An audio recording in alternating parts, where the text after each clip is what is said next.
Catus Maximus here. A little video about these Truecraft Japan side cutters.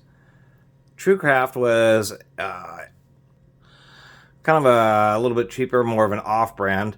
And actually, initially, I didn't give them much credit because their tools didn't seem so great. But then I ran into some of their old Japanese sockets, which were actually pretty well machined. And a lot of people had commented about how good Truecraft tools actually were before they actually went further, before they actually went downhill. And the Japanese ones are actually pretty nice, and that's actually why these caught my eye. They're really not too bad. These are some K306s. Once again, they are made in Japan.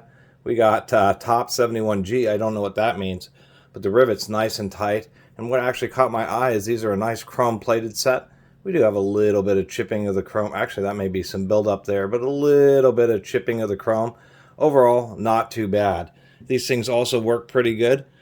I do run into a lot of old side cutters, but inevitably people are always cutting something that's too hard and notches out the jaws. The jaws in these aren't too bad. They have a couple little nicks, but they're really not bad at all. They do cut pretty well, even when more fibrous materials such as these bands on a mask. Really, I'm pretty surprised, especially for some older used ones.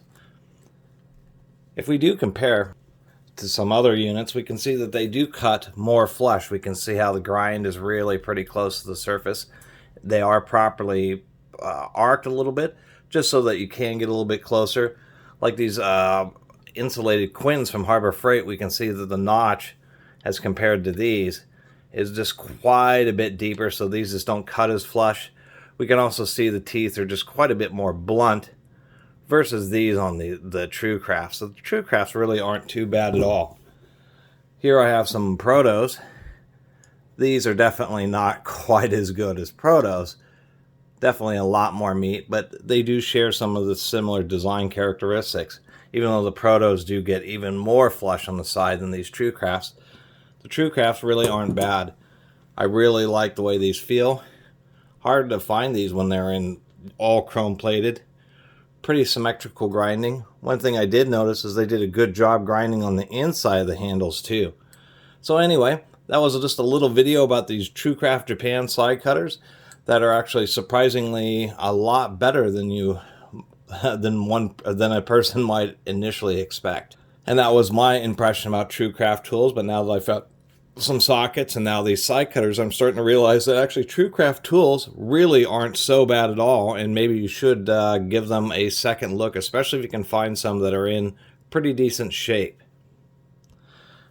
These do have a little bit of damage on the jaws, but really not too bad. That's, you know, one evidence when you have an old set of pliers and they do work still as well as they did, you know, whenever these things were sold, the 80s or the 90s. What more could you really want? And I also like the fact that the head is narrow, so you can get these in just a bit tighter spot, and that's kind of why I like to have multiple sets of tools. Sometimes you want something more heavy duty like these Protos, and or electrical insulated ones, and sometimes you just want some more simple, compact ones. And these things are actually pretty nice. I'm pretty stoked to have found them.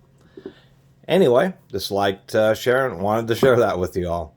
I really appreciate everybody who's been watching and subscribing. And if you haven't subscribed, please do. Till next time, Catus Maximus out.